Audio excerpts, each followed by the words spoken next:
वर्मा जी के घर में उनके दो बेटे थे। बड़ा बेटा अमित और उसकी पत्नी रचना की शादी को 12 साल हो चुके थे। छोटे बेटे राजीव और उसकी पत्नी शिखा की शादी को 5 साल हुए थे। शिखा की 3 साल की एक बेटी थी, लेकिन रचना ने अभी तक बच्चा नहीं किया था क्योंकि रचना बहुत अच्छी जॉब में थी और जॉब के चलते बच्चा पैदा करने की तरफ कभी उसका ध्यान गया ही नहीं। लेकिन इस बात से रचना की सास पुष्पा दीदी बहुत परेशान रहती थी। एक दिन पुष्पा की सहेली रमा उससे मिलने उसके घर आई। और पुष्पा बहन कैसी हो? अरे मैं तो ठीक हूँ, तुम सुनाओ। इतने साल बाद याद आई अपनी सहेली की। क्या करूं, घर गृहस्थी में ऐसी बिजी हो गई कि अब कुछ ध्यान ही नहीं रहता। अमित की शादी के बाद अब मिल रही हो मुझसे। राजू की शादी में तो तुम आई ही नहीं। क्या करूं, राजीव की शादी के बाद मेरी बेटी नेहा की डिलीवरी का वक्त था। क्या करती मैं। अरे हाँ, याद आया। कैसी है नेहा और उसका बेटा कैसा है? बिल्कुल ठीक है, अब तो दोबारा माँ बनने वाली है वो। अरे क्या बात है, ये तो बहुत अच्छी खबर सुनाई तुमने। वैसे नेहा और अमित लगभग एक उम्र का है ना? और नहीं तो क्या, 6 महीने का ही तो फर्क है दोनों में। अच्छा ये बता, अमित के कितने बच्चे हैं? कितने बच्चे क्या, एक भी बच्चा नहीं। अरे ऐसी नौकरी वाली बहू मिली है कि बच्चे के बारे में सोचती ही नहीं। बच्चे पैदा करने से तो एलर्जी है आजकल की बहुओं को। अरे लेकिन अब तो उम्र भी बहुत हो गई है अमित की, अब बच्चे नहीं होंगे तो कब होंगे? तुम्हें अपनी बहू को समझाना चाहिए ना। अरे मैं तो थक गई हूँ समझा समझा कर, किसी को मेरी बात समझ में ही नहीं आती। लेकिन अब 35 साल में भी बच्चा नहीं किया ना, तो फिर बस लेते रहो सब जगह से ट्रीटमेंट। शरीर खराब, पैसा खराब, कोई मतलब नहीं रह जाता। रमा पुष्पा से मिलकर चली जाती है, लेकिन अब पुष्पा को रचना की चिंता होने लगती है। एक दिन शाम के वक्त जब पूरा परिवार साथ में बैठा था तो रचना शिखा की बेटी को अपनी गोद में बिठाकर खिला रही थी। ये देखकर पुष्पा को लगा कि यही सही वक्त है जब वो अपनी बहू से बच्चे के बारे में बात कर सकती है। अरे कब तक मिष्टी को खिलाती रहोगी बहू? क्या करूं मम्मी जी, मिष्टी है ही इतनी प्यारी। मिष्टू, भाभी तो मिष्टी को कुछ ज्यादा ही प्यार करती है, मुझसे भी ज्यादा। और ना ये भी भाभी के साथ बहुत खुश रहती है। रहेगी क्यों नहीं, हमारी मिष्टी अपने ताई जी और ताऊ जी की लाडली बेटी जो है। अरे वो सब बातें ठीक है बेटा, लेकिन रचना और तुम्हें अब अपने बच्चे के बारे में भी तो सोचना चाहिए ना। मिष्टी से प्यार करना सही है, लेकिन तुम्हारा अपना बच्चा भी होना चाहिए कि नहीं? हाँ भाभी, वैसे मम्मी जी की बात ना सही है। वैसे देखा जाए तो भैया भाभी का बच्चा हमारे बच्चे से बड़ा होना चाहिए था, लेकिन वो तो मिष्टी से 4-5 साल छोटा ही रहेगा। अरे वो तो तब रहेगा ना जब ये अब भी बच्चे के बारे में सोचेंगे। आपकी बात सही है मम्मी, लेकिन अभी इस साल ना रचना का प्रमोशन होने वाला है। ऐसे में अगर वो बच्चे पैदा करने लगी तो उसके करियर का क्या होगा? हाँ मम्मी जी, मुझे लगता है अभी 6 महीने का टाइम मुझे और चाहिए। और वैसे भी इतना लेट नहीं हुआ है, कुछ लड़कियां तो 35 साल में शादी करती है। हे भगवान, अभी 6 महीने और?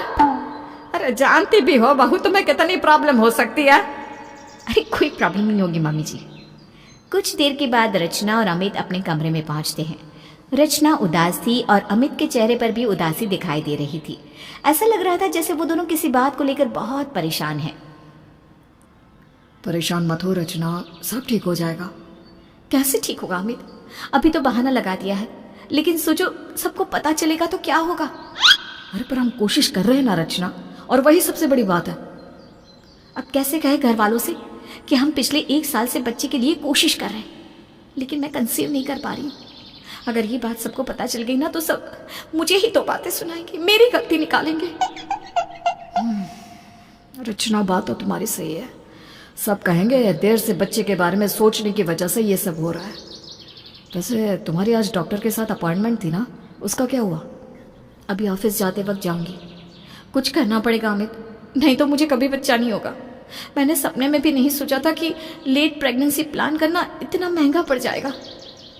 चलो तुम डॉक्टर से मिलकर आओ, फिर मुझे बताना क्या हुआ। रचना ऑफिस जाते वक्त डॉक्टर के क्लिनिक जाती है, लेकिन वहां पर रमा की बेटी नेहा उसे देख लेती है और अपनी माँ को बता देती है।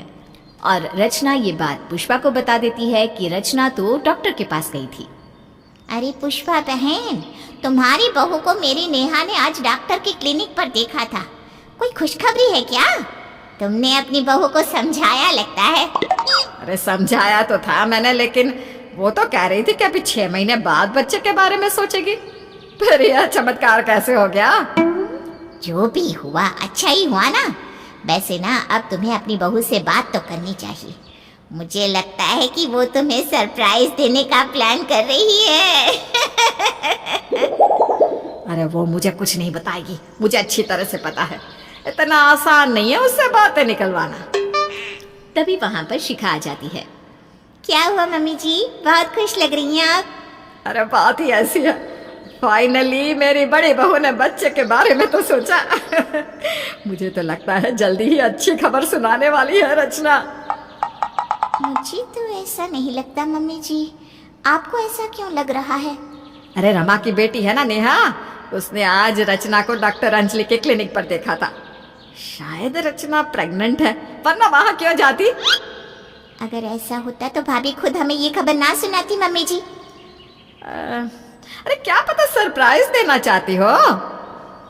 ये तो मैं 1 मिनट में पता कर सकती हूँ कि भाभी सरप्राइज दे रही है या फिर बात कुछ और ही है। वो कैसे तुम पता कर सकती हो, और वो भी 1 मिनट में? अरे मम्मी जी, ये डॉक्टर अंजलि है ना, ये मेरी फ्रेंड है। मैं उससे कॉल करके भाभी के बारे में पूछ लेती हूँ। अगर ऐसी बात है तो जल्दी से पूछ बेटा। शिखा अपनी फ्रेंड डॉक्टर अंजलि को कॉल करती है। हेलो अंजलि, कैसी हो तुम?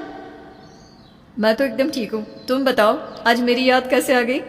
अरे कुछ नहीं, बस मेरी रचना भाभी तुम्हारे क्लिनिक पर आई थी ना, तो उनके बारे में ही पूछना था। देखो शिखा, वैसे तो अपने पेशेंट के बारे में बताना हमारे रूल्स के अगेंस्ट है, लेकिन तुम मेरी फैमिली जैसी हो इसलिए बता देती हूँ। तुम्हारी रचना भाभी का 1 साल से ट्रीटमेंट चल रहा है मेरे पास। क्या बात कर रही हो अंजलि? ट्रीटमेंट? लेकिन किस लिए? एक्चुअली रचना भाभी प्रेगनेंसी प्लान करना चाहती हैं, लेकिन एज ज़्यादा हो जाने की वजह से अब उनको बहुत कॉम्प्लिकेशंस आ रहे हैं। अब उनको बच्चा चाहिए, लेकिन वो कंसीव नहीं कर पा रही है। अच्छा, ये बात है। तुम मेरी फ्रेंड हो इसलिए बता दिया, लेकिन प्लीज़ इसके बारे में तुम किसी से बात मत करना। अरे डोंट वरी अंजलि, मैं उन्हें कुछ नहीं बताने वाली। शिखा फोन रख देती है और सारी बात अपनी सास को बताती है। पुष्पा ये सुनकर खुश होती है कि रचना और अमित अपने बच्चे के बारे में सोच रहे हैं, लेकिन ये सोचकर दुखी भी होती है कि उनको पिछले 1 साल से ये सब प्रॉब्लम हो रही थी। अब पुष्पा मन ही मन ठान लेती है कि वो रचना को समझाएगी। शाम को रचना जब ऑफिस से आती है। और बहू, कैसा रहा ऑफिस? ठीक रहा सब कुछ मम्मी जी। मिष्टी कहाँ है? कहाँ होगी, अपनी माँ के पास है।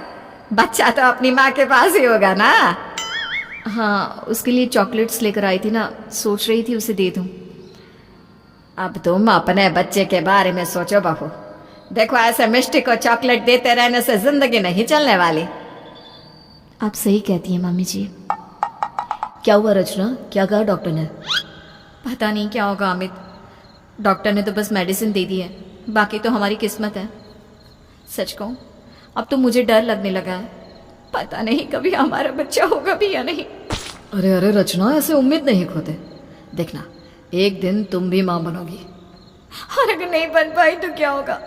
मुझे सारी उम्र ऐसे ही सबकी बातें सुननी पड़ेगी ना। अरे नहीं रचना, ऐसा कुछ भी नहीं होगा। 6 महीने और बीत जाते हैं, लेकिन रचना के प्रेग्नेंट होने की खबर नहीं आती। पुष्पा को अब अपनी बहू की चिंता होने लगी थी। इसी बीच एक दिन शिखा सुबह सुबह अपने कमरे से उठकर बाहर आई। मम्मी जी, भैया, भाभी, मैं आप सबको कुछ बताना चाहती हूँ। हाँ हाँ बताओ बहू, क्या हुआ? वो मम्मी जी, बात ये है कि मिष्टी अब बड़ी बहन बनने वाली है। हैं?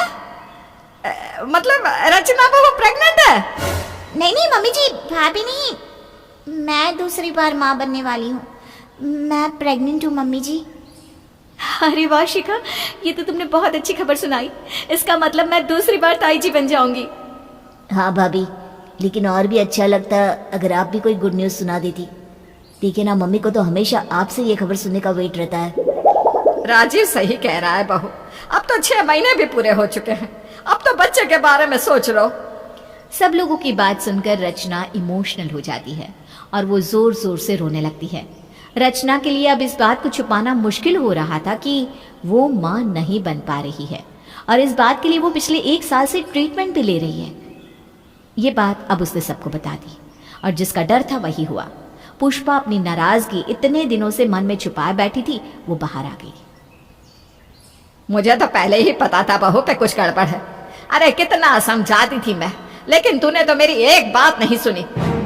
मैं मानती हूँ मम्मी जी गलती हो गई, लेकिन अब क्या कर सकते हैं। अब सही कहती थी मम्मी, लेकिन अब जो हो गया सो हो गया, अब क्या कर सकते हैं हम। ये कोई छोटी मोटी बात नहीं है। अरे माँ नहीं बनना कितनी बड़ी बात होती है, तुम्हें जरा सा भी एहसास है या नहीं? अब जाने दीजिए ना मम्मी, भगवान ने चाहा तो भाभी की गोद भी भर जाएगी। इसी तरह कुछ दिन और बीत जाते हैं। एक बार फिर से रचना और अमित डॉक्टर अंजलि के क्लिनिक पर पहुंचते हैं।